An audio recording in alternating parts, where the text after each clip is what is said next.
Assalamualaikum warahmatullahi wabarakatuh. Kami dari kelompok 3 akan menjelaskan materi tentang regulasi kefarmasian, matkul pengantar farmasi.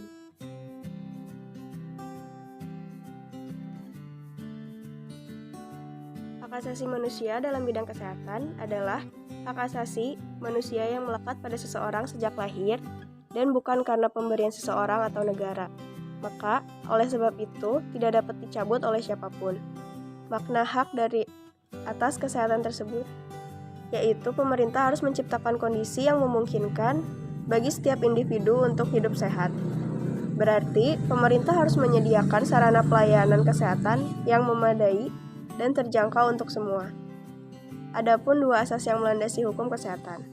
Yang pertama, the right of health care, yaitu hak atas pemeliharaan kesehatan, berarti setiap orang memiliki hak untuk mendapatkan standar tertinggi dari kesehatan fisik dan mental, meliputi akses terhadap jasa pelayanan kesehatan dan perawatan kesehatan seperti akses terhadap nutrisi, air bersih, perumahan yang sehat, imunisasi, pendidikan, sanitasi, dan akses terhadap informasi terkait kesehatan.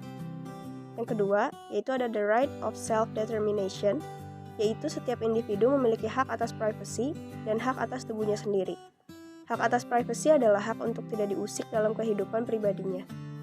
Dan hak atas tubuhnya sendiri merupakan hak pasien untuk memilih dokter, hak atas informed consent atau persetujuan tindakan yang akan dilakukan dokter kepada pasien, hak menolak pengobatan atau perawatan tindakan medis tertentu, hak menghentikan pengobatan atau perawatan, dan hak atas second opinion dari dokter lain, serta hak memeriksa rekam medis. Sementara itu, dalam industri farmasi, obat diproduksi dengan memenuhi persyaratan tertentu yang disebut cara pembuatan obat yang baik (CPOB). Pemenuhan terhadap CPOB akan menjamin obat yang dihasilkan sesuai dengan standar yang ditetapkan dan sekaligus mengatur perlindungan terhadap berbagai aspek yang memberikan penghormatan terhadap HAM. Penghormatan dan perlindungan HAM terkait kesehatan merupakan variabel penting dalam peningkatan kinerja pekerja dan lebih jauh lagi sebagai bentuk dukungan terhadap generasi penerus bangsa. Universal Declaration of Human Rights diantaranya mengamanatkan agar setiap orang termasuk pekerja memiliki hak untuk kehidupan yang layak, agar dapat hidup sehat, mengakses pelayanan medis, serta mendapatkan dukungan dan pelayanan khusus bagi ibu dan anak. Untuk itu, selain aspek keselamatan kerja, perlu dipastikan pemenuhan kesehatan pekerja, diantaranya memastikan para pekerja dan keluarganya memiliki akses terhadap pelayanan kesehatan, mendukung hak reproduksi, serta memastikan asupan makanan yang memenuhi kebutuhan gizi. Secara khusus disampaikan bahwa sarana pelayanan kesehatan memiliki kerentanan pada isu-isu spesifik seperti resiko tertular penyakit jika tidak menerapkan universal precaution secara optimal. Selanjutnya ada Undang-Undang Dasar 1945. Sebagai negara yang berdasarkan atas hukum, tentu saja Indonesia memiliki suatu konstitusi yang dikenal di Indonesia dengan Undang-Undang Dasar 1945. UUD 1945 adalah hukum dasar tertulis dan juga konstitusi pemerintahan negara Republik Indonesia saat ini. Undang-Undang Dasar 1945 adalah hukum dasar lembaga negara yang mengikat pemerintah, lembaga-lembaga negara, lembaga masyarakat, dan juga mengikat setiap penduduk yang berada di wilayah negara Republik Indonesia. UUD 1945 juga mempunyai fungsi sebagai alat kontrol, mengontrol apakah norma hukum yang lebih rendah sesuai atau tidak dengan norma hukum yang lebih tinggi. Farmasi juga memiliki undang-undang, yaitu RUU Kefarmasian. RUU Kefarmasian adalah sebuah rancangan UU yang diajukan oleh seluruh civitas kefarmasian untuk mengatur terkait dengan produk kefarmasian, SDM farmasi, pendidikan farmasi, lembaga-lembaga farmasi yang akan menjadi pengawas dan pelaksana, organisasi profesi atau asosiasi perguruan tinggi farmasi, kelembagaan farmasi, dan lain sebagainya. RUU Kefarmasian ini juga membahas mengenai larangan dan anjuran mengenai hal-hal yang dibolehkan dan dilarang dalam kefarmasian. Selanjutnya pembahasan tentang UU 36 tahun 2009 terkait dengan dilakukannya uji materi terhadap pasal 108 dan pasal 190 UU nomor 36 tahun 2009. IDI berpendapat pada pasal 108 dan penjelasannya yang berbunyi. Pasal 108. Praktik kefarmasian yang meliputi pembuatan termasuk pengendalian mutu sediaan farmasi, pengamanan, pengadaan, penyimpanan, dan pendistribusian obat, pelayanan obat atas resep dokter, pelayanan informasi obat, serta pengembangan obat. Bahan obat dan obat tradisional harus dilakukan oleh tenaga kesehatan yang mempunyai keahlian dan kewenangan sesuai dengan ketentuan peraturan perundang-undangan. Ketentuan mengenai pelaksanaan praktik kefarmasian sebagaimana dimaksud pada ayat 1 ditetapkan dengan peraturan pemerintah. Penjelasan pasal 108 ayat 1. Yang dimaksud dengan tenaga kesehatan dalam ketentuan ini adalah tenaga kefarmasian sesuai dengan keahlian dan kewenangannya. Dalam hal ini tidak ada tenaga kefarmasian, tenaga kesehatan tertentu dapat melakukan praktik kefarmasian secara terbatas. Misalnya antara lain dokter dan atau dokter gigi, bidan, dan perawat yang dilaksanakan sesuai dengan peraturan perundang-undangan. Dapat diartikan bahwa pasal 108 sudah sesuai atau tidak bertentangan dengan Undang-Undang Dasar 1945. Hal ini dikarenakan bahwa praktik kefarmasian memang harus dilakukan oleh tenaga kesehatan yang mempunyai keahlian dan kewenangan. Sangat berbahaya apabila praktik kefarmasian tersebut dilakukan oleh orang yang tidak mempunyai keahlian dan kewenangan. Ketentuan pasal 108 dapat melindungi masyarakat dari penyalahgunaan farmasi. Undang 36 tahun 2014 tentang tenaga kesehatan menimbang bahwa 1. Tenaga kesehatan memiliki peranan penting untuk meningkatkan kualitas pelayanan kesehatan yang maksimal kepada masyarakat agar masyarakat mampu untuk meningkatkan kesadaran, kemauan, dan kemampuan hidup sehat. 2. Kesehatan sebagai hak asasi manusia harus diwujudkan dalam bentuk pemberian berbagai pelayanan kesehatan kepada seluruh masyarakat melalui penyelenggaraan pembangunan kesehatan yang menyeluruh oleh pemerintah. 3. Bahwa penyelenggaraan upaya kesehatan harus dilakukan oleh tenaga kesehatan yang bertanggung jawab, yang memiliki etik dan moral yang tinggi, keahlian, dan kewenangan yang secara terus-menerus harus ditingkatkan. 4. Untuk memenuhi hak dan kebutuhan kesehatan setiap individu dan masyarakat untuk meratakan pelayanan kesehatan kepada seluruh masyarakat. 5. Ketentuan mengenai tenaga kesehatan harus tersebar dalam berbagai peraturan perundang-undangan dan belum menampung kebutuhan hukum masyarakat sehingga perlu dibentuk undang-undang tersendiri yang mengatur tenaga kesehatan secara komprehensif.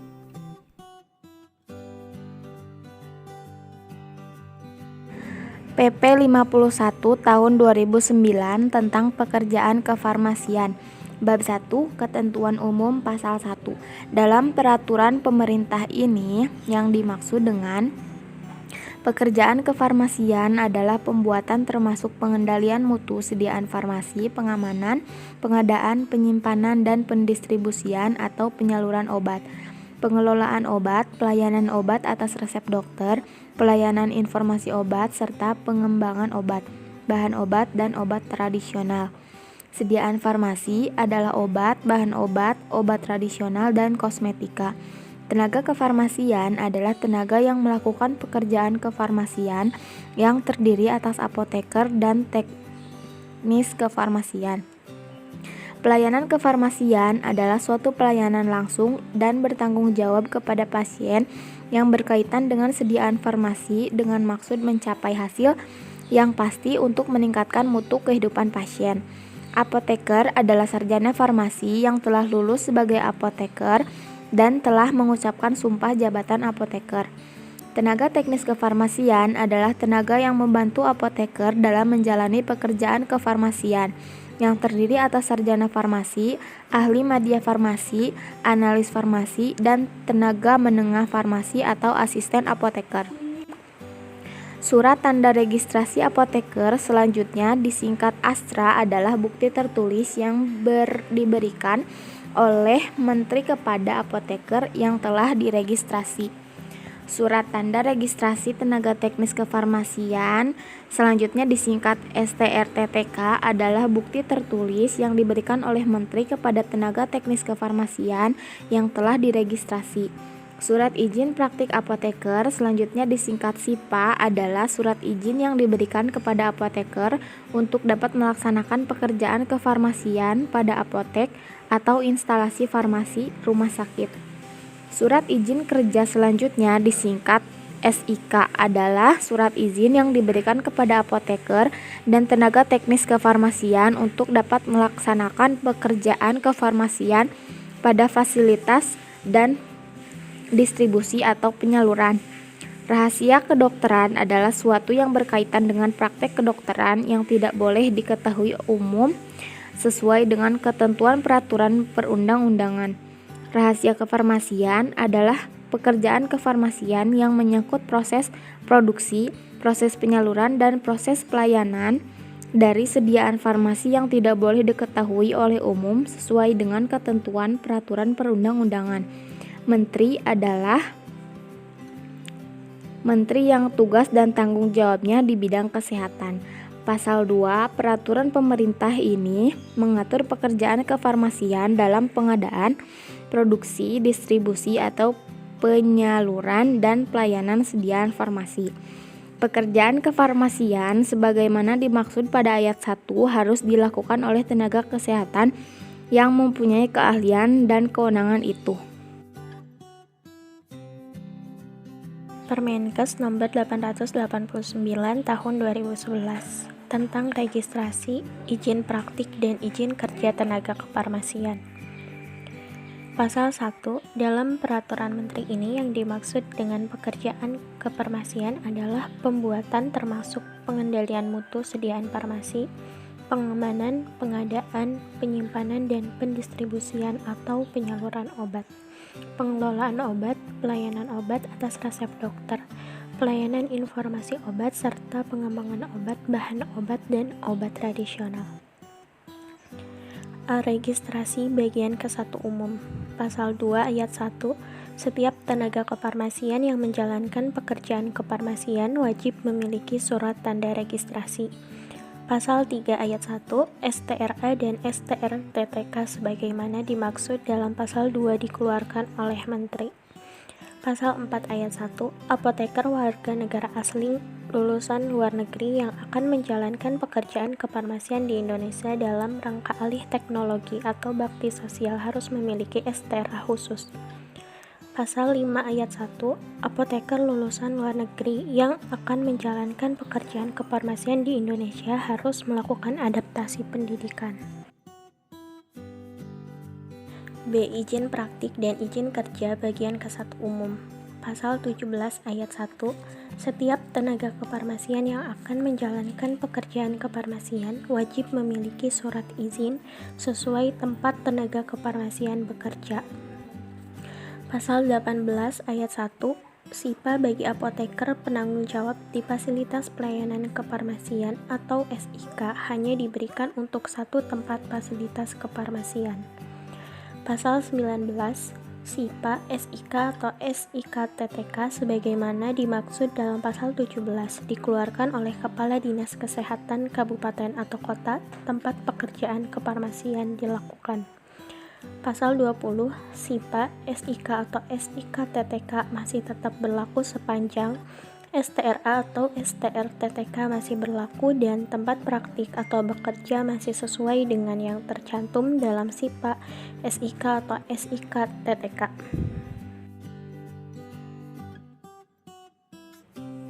PP 20 tahun 1962. Peraturan pemerintah tentang lafal sumpah atau janji apoteker.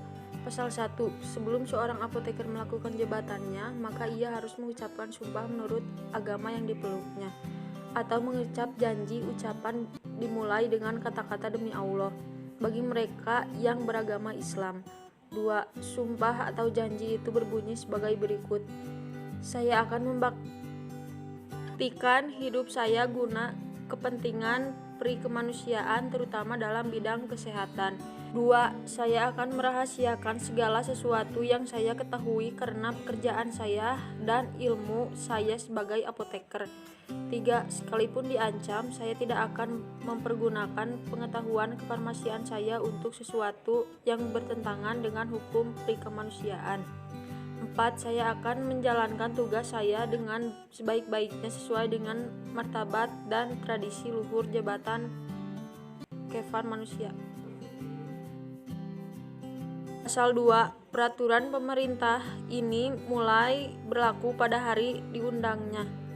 Agar supaya setiap orang dapat mengetahuinya, memerintahkan pengundangan peraturan pemerintah ini dengan menempatan dan dalam Lembaran Negara Republik Indonesia. Kode etik apoteker. Bahwasannya seorang apoteker di dalam menjalankan tugas kewajibannya serta dalam mengamalkan keahliannya harus senantiasa mengharapkan bimbingan dan keridhaan Tuhan Yang Maha Esa. Apoteker di dalam pengabdian kepada nusa dan bangsa serta di dalam mengamalkan keahliannya selalu berpegangan teguh kepada sumpah atau janji apoteker. Menyadari akan hal tersebut, apoteker di dalam pengabdian profesinya berpedoman pada satu ikatan moral, yaitu Kode Etik Apoteker Indonesia Bab 1 Kewajiban Umum. Pasal Sumpah atau Janji. Setiap apoteker harus menjunjung tinggi, menghayati dan mengamalkan sumpah apoteker. Pasal 2. Setiap apoteker harus berusaha dengan sungguh-sungguh menghayati dan mengamalkan kode etik apoteker. Bab 2 Kewajiban apoteker terhadap penderita. Pasal 9. Seorang apoteker dalam melakukan pekerjaan kefarmasian harus mengutamakan kepentingan masyarakat dan menghormati hak asasi penderita dan melindungi makhluk hidup insan. Bab 3 Kewajiban apoteker terhadap teman sejawat. Setiap apoteker harus memperlakukan teman sejawatnya sebagai ia sendiri ingin diperlakukan. Pasal 11 Sesama apoteker harus saling mengingatkan dan saling menasihati untuk mematuhi ketentuan-ketentuan kode etik. Bab 4 Kewajiban apoteker atau farmasis terhadap sejawat petugas kesehatan lainnya. Pasal 13 Setiap apoteker harus menggunakan setiap kesempatannya untuk membangun dan mengingatkan hubungan profesi, saling mempercayai, menghargai dan menghormati sejawat petugas kesehatan. Bab 5 Penutup. Pasal 15 Setiap apoteker bersungguh-sungguh menghayati dan mengamalkan kode etik apoteker Indonesia dalam menjalankan tugas kefarmasiannya sehari-hari. Jika seorang apoteker baik dengan sengaja maupun tidak itikat sengaja melanggar atau tidak mematuhi kode etik apoteker Indonesia, maka apoteker tersebut wajib mengaku dan menerima sanksi dari pemerintah, ikatan atau organisasi profesi farmasi yang menanganinya, yaitu ISFI, dan mempertanggungjawabkannya kepada Tuhan Yang Maha Esa. Sekian dari kelompok kami. Maaf apabila ada kesalahan. Wassalamualaikum warahmatullahi wabarakatuh.